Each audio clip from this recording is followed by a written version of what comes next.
Hello. Welcome back. If you're listening to this, it's likely getting quite late. Perhaps you've already dimmed the lights, or you're already settled comfortably under the covers. Tonight, I want to share a story with you. A story that asks nothing of you, except that you listen. It is a quiet journey into a world where everything is already resolved and peaceful. Just close your eyes, let your shoulders drop, and let's begin. Inside the bakery, the air was still cool, holding the faint, comforting scent of yesterday's baking, a ghost of vanilla and toasted flour. It was always this way, a quiet, expectant hush before the day's work truly began. The baker moved with practiced ease, their movements economical and fluid, never rushed. They lit a few lamps, casting pools of warm light across the worn wooden counters and the stacked, silent baking trays. Each action was a small ritual, a quiet unfolding of the night.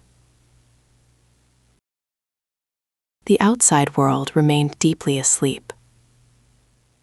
Perhaps a single car whispered by on a distant road, its sound barely reaching the bakery, like a fleeting dream. Or maybe a gentle gust of wind rustled the leaves of a tree just outside the window, a soft sigh in the darkness. The baker paused for a moment, listening to the profound quiet, feeling the stillness of the world around them. This was their favorite time, this precious window of pre-dawn calm, when the bakery felt like a secret, cozy world. The bakery kitchen was truly a place of comfort. The floorboards, polished smooth by generations of footsteps, seemed to hum with a quiet history.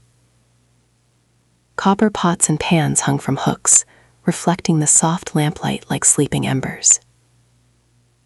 A large, sturdy wooden table dominated the center, its surface scarred and loved, ready for the day's creations. On a small shelf near the back, a few cookbooks stood, their pages worn and softened with use, whispering old recipes.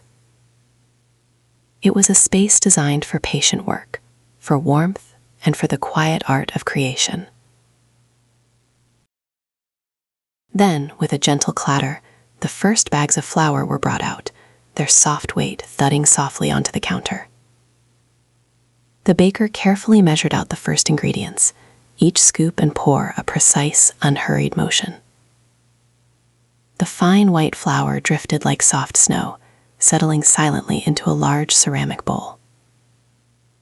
This was the foundation, the pure beginning of everything that was to come.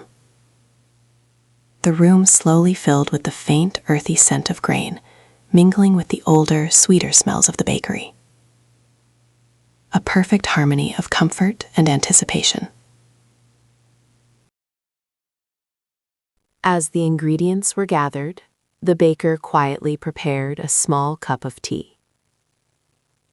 The kettle began to hum on the small stove, a low, comforting vibration that broke the profound silence without disturbing it.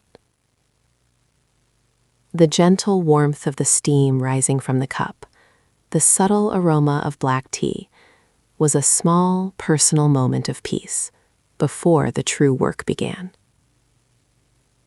A pause for quiet contemplation as the first tiny yeast granules were carefully sprinkled into warm water, beginning their own silent, slow awakening.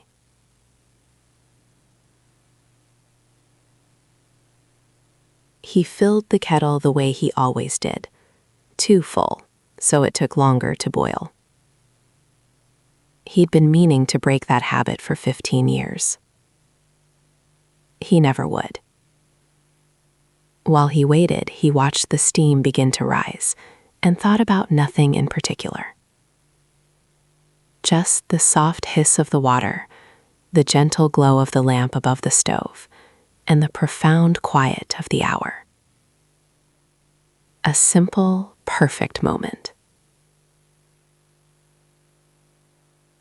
The yeast, now gently bubbling, was poured into the bowl of flour. A wooden spoon, smooth with age, began to slowly turn the mixture, incorporating the wet into the dry. It was a mindful, almost meditative act as the shaggy dough started to form, gathering itself together. Each rotation of the spoon was deliberate, creating a soft rhythm in the quiet room. The texture changed, becoming more cohesive, more alive.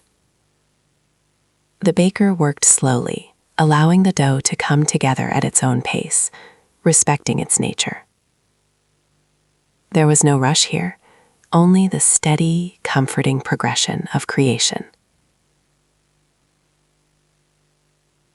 Outside, the very first, almost imperceptible hints of pre-dawn blue were beginning to soften the edges of the night sky. A change so subtle, one might miss it if not for the long hours of darkness that had preceded it. The stars remained bright, but a softer, cooler light was beginning to creep in from the eastern horizon. The town below still slumbered, undisturbed, wrapped in its blanket of deep, dark quiet. But for the baker, this shift was a welcome companion, a reminder of the world's gentle turning.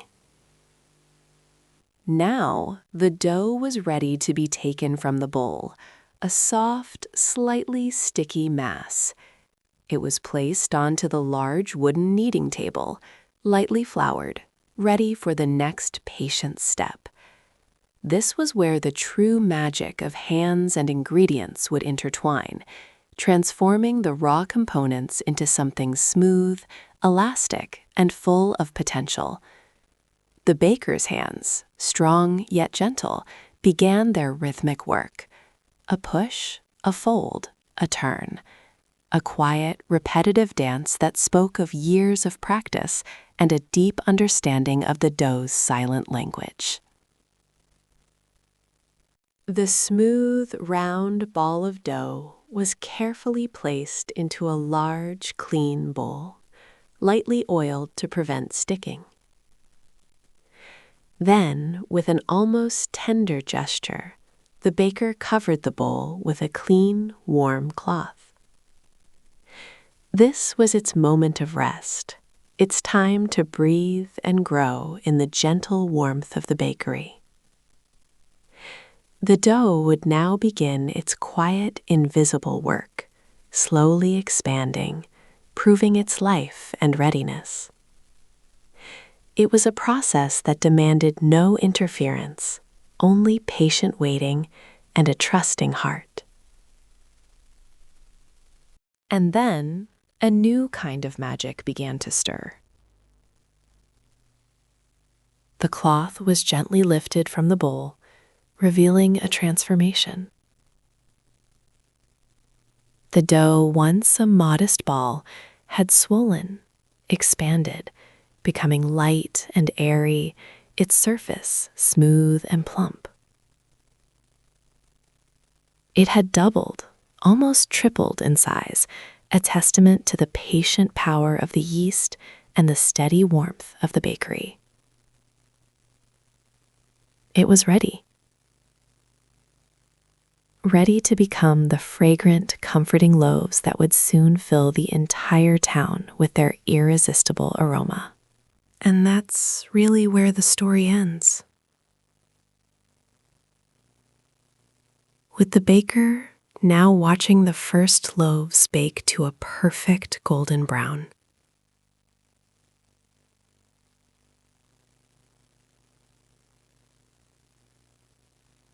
The quiet hum of the oven, the rich, sweet scent of warm bread filling every corner of the peaceful space.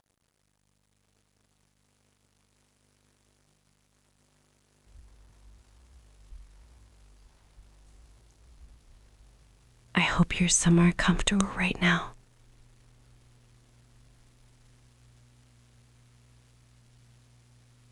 I hope today I was gentle with you.